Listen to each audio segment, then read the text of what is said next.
Welcome to this explainer.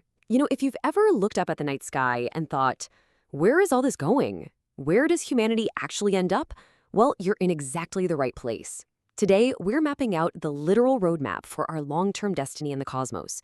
We're going to look at the exact milestones we need to hit to go from our current technology all the way up to mastering the entire galaxy. Okay, so let's dive into the core question that kicked off decades of astrophysics and SETI research. How do we measure the power of a civilization we've literally never met?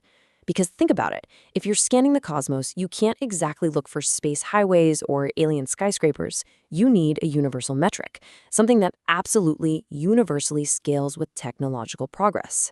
And that metric? It's energy. To figure this all out, we're zooming way, way out. Here is our roadmap for today. 1. Measuring cosmic power. 2. Humanity's score 0.73. 3. Reaching type I. 4. Stellar megastructures. 5.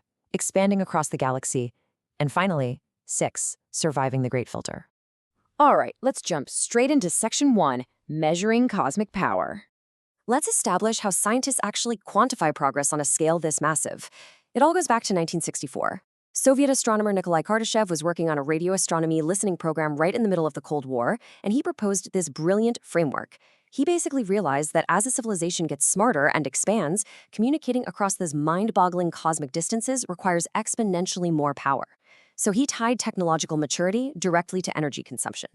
And you can see just how exponential this gets. I mean, look at these jumps. Every single level commands a staggering 10 billion times more power than the one before it. It's wild.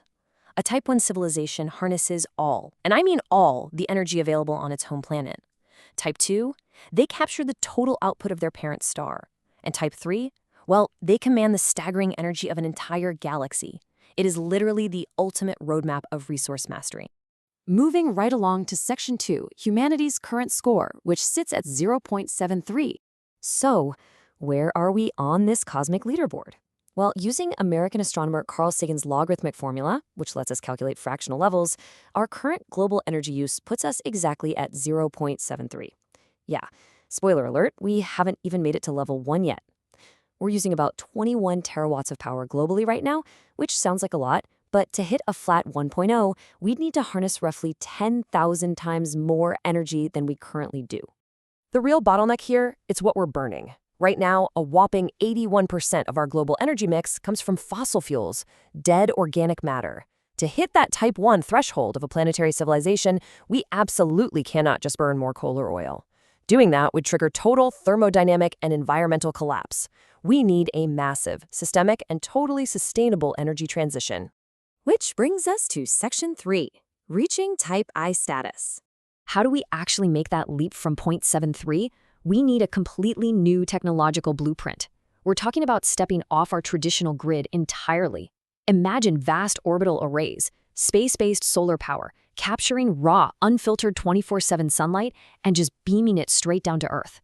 Then there's compact anetronic fusion, which is basically clean, incredibly dense power that converts charged particles directly into electricity, with zero radioactive waste.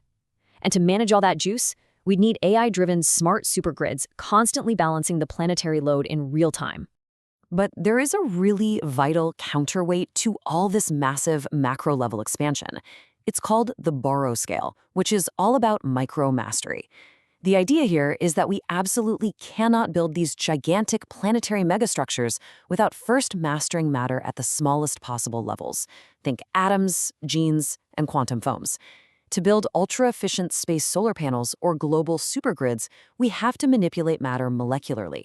So, ironically, our journey outward to the stars fundamentally requires a deep journey inward to the atom. Okay, Section 4, Building Stellar Megastructures. Say we do master the planet and our atoms. How do we eventually capture the entire output of our sun to become a Type 2 civilization? You've probably seen sci-fi movies featuring a Dyson sphere, this giant rigid metal ball enclosing a star. Well, physics actually tells us a solid sphere like that would instantly shatter from the immense gravitational stress. The real practical engineering solution is a Dyson Swarm. Picture a highly dense, dynamic constellation made of millions of independent orbiting mirrors, habitats, and solar collectors, all perfectly coordinating to catch the sun's rays. Okay, but how on earth do you build something that big? Well, researchers Armstrong and Sandberg proposed this completely wild and, frankly, kind of terrifying engineering protocol. It calculates that we could literally disassemble the entire planet of Mercury. Yeah, just take it apart. You start by setting up a 1 square kilometer solar array. You use autonomous robots to mine Mercury's iron and oxygen crust, launch those refined materials into orbit with mass drivers, and build highly reflective solar collectors. Then, those new collectors grab more solar energy, which lets you mine faster. It creates an exponential feedback loop. At peak efficiency, we could turn an entire planet into a Dyson swarm in just 40 years. 40 years. That's insane. Now for Section 5, expanding across the galaxy. Once you've mastered your own star system, it's time to aim for Type 3. But the Milky Way is 100,000 light-years across. Centralized coordination from Earth is physically impossible just because of the speed of light. So, the solution is von Neumann probes. Imagine sending out a single, highly advanced robotic factory. It travels to a neighboring star, lands on an asteroid, mines the local resources, builds a solar swarm, and, here's the kicker, it builds copies of itself to launch to the next star systems.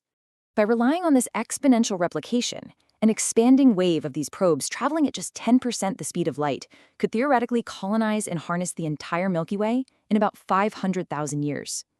Now, 500,000 years sounds like forever to us, but let's put that into perspective. In cosmic timescales, where the universe is billions of years old, 500,000 years is literally just a blink of an eye. But man, does this come with a massive risk. Think about software and hardware replicating for thousands of generations.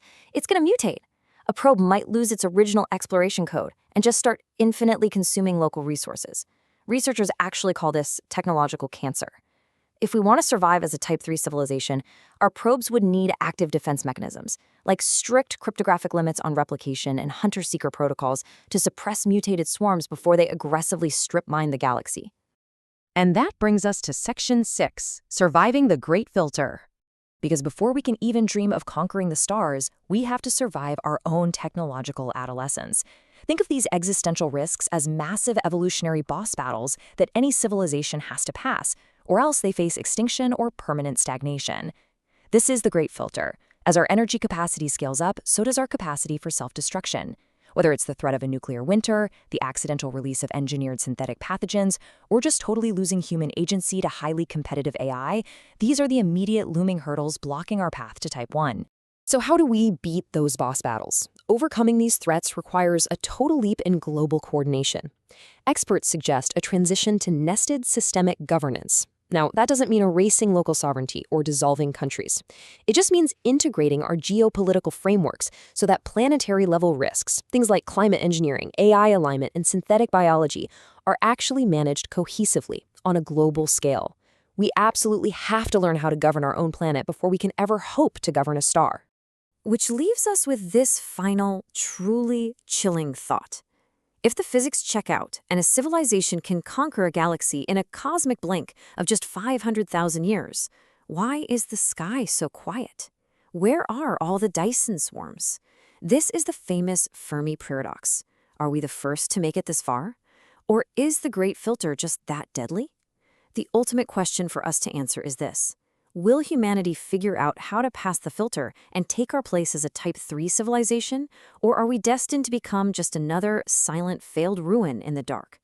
Think about that the next time you look up at the stars. Thanks for joining me on this explainer today. Stay curious and keep looking up.